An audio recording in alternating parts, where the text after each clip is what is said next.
Hay uno que cocina, otro que se dedica a la máquina, el motorista, el capitán, los pescadores, otro que se queda a la limpieza, otro que se dedica, tienen muy establecido, es casi como un régimen casi militar o marino el que llevan ahí para poder llevar un barco. Pescan en la noche, entonces además duermen de día. Es muy fuerte. Esto me ha hecho pensar mucho en los que ya no vuelven y en el dolor que dejan. Me ha hecho pensar muchas cosas sobre la ausencia y el consuelo. En realidad la intención que teníamos era de filmar una película marítima, pues es la inmensidad del océano, ¿no? Siempre me había interesado mucho, siempre me ha jalado mucho el mar. Estuvimos en Coatzacoalcos, en el sur, luego estuvimos en el puerto de Veracruz, luego estuvimos en Alvarado y luego finalmente llegamos a Tuxpan. Y en Tuxpan encontramos una compañía que además nos permitía subirnos al barco a filmar, porque no es tan fácil, no. Es un barco, como ves, un barco muy pequeño. Entonces meter un crew de filmación ahí, cuando además hay mucho dinero de por medio ahí, pues el camarón es un producto caro. Entonces no es tan fácil que te permitan meterte a filmar ahí. Tuvimos la fortuna de cuando llegamos a Tuxpan encontrar a un grupo de pescadores grande, estaban como de regreso de la pesca, y nos topamos con la morena que estaba en medio de todos estos hombres. Y dijimos, bueno, además ya tenemos una sirena, pero además era muy magnética y era muy extrovertida y hablaba mucho y explicaba y hablaba de su vida, y dijimos, bueno, pues está esto. Y ya pues en tercer lugar fue el tema del naufragio, que ella traía una culpa y traía un peso, una carga, que insistía mucho en hablar del asunto. Y así fue como llegamos a la historia. Pero originalmente nos quisimos meter al mar con los pescadores y nos parecía muy interesante subir a una mujer, que dicen que es de mala suerte llevar a una mujer en un barco pesquero. Conforme fue pasando el tiempo, nos fuimos dando cuenta que el peso de la muerte de estos 6 pescadores y de un biólogo tenía una influencia grande en la comunidad y además en todos los pescadores, no solamente en Hortensia, sino en los pescadores que estaban en el barco y en los que estaban en tierra. Y ella recurrentemente, Hortensia recurrentemente nos habla de un sueño que empieza a tener, bueno, que había tenido y que de repente se empieza a acentuar más, donde ve a Arlette, la hija de Raúl, de uno de los pescadores, que le entrega una carta para que se la lleve a su papá. De hecho, así comienza la película, narrando eso. Y a partir de ahí empieza a pensar ella que pues estaría muy bien hacer algo así. ¿Por qué no llevarle una carta a su papá?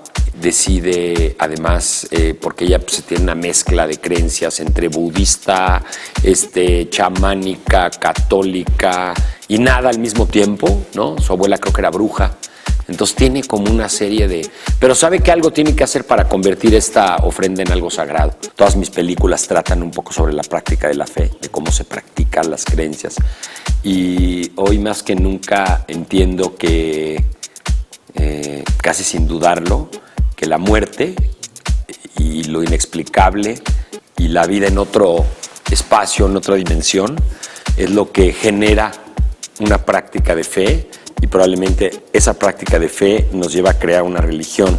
Entonces creo que eso es muy interesante en el sentido casi antropológico, ¿no?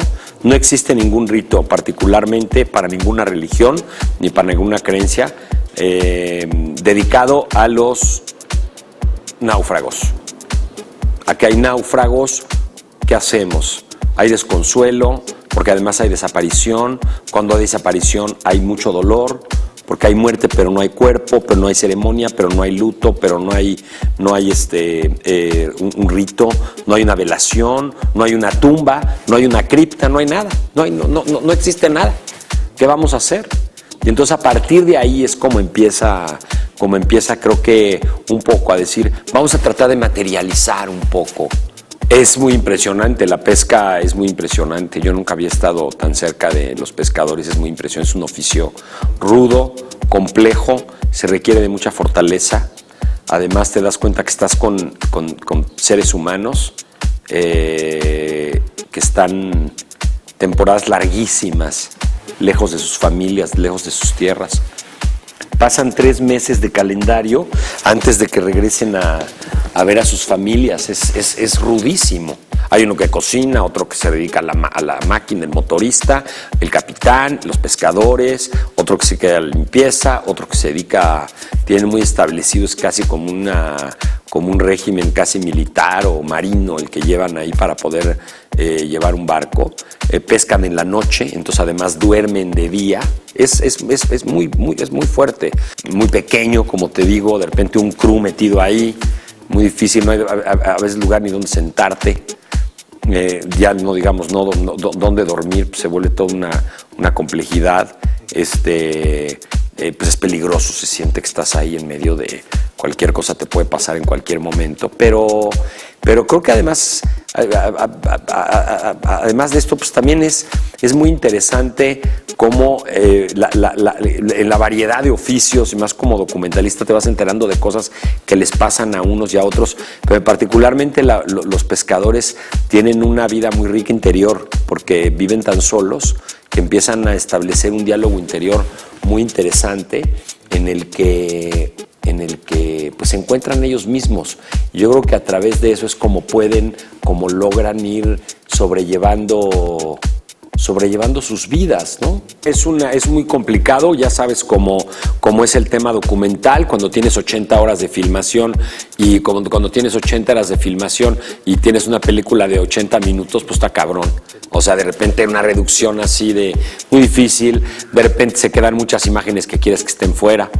Hermosísimas, muchas probablemente las más bellas imágenes que filmamos quedaron fuera porque pues no complican la narrativa de la historia, la narración de la historia, en lugar de enriquecerla. Primero teníamos como una edición, nos dábamos cuenta que le hacía falta algo, decidimos entonces ya meter de manera más concreta el tema del naufragio, y entonces cuando surge el tema de los sueños, es cuando surge el tema o sea, todo fue, yo siempre que filmo empiezo a editar desde el primer momento, cuando vuelvo a mi casa empiezo a editar, empiezo a trabajar con un editor desde ahí, empiezo a calificar y empiezo a editar, así es como vamos trabajando, y la historia se fue dando y se fue fluyendo y fue dirigiendo pues así, naturalmente, sola como lo demandaba la propia historia, ¿no? Esa relación familiar.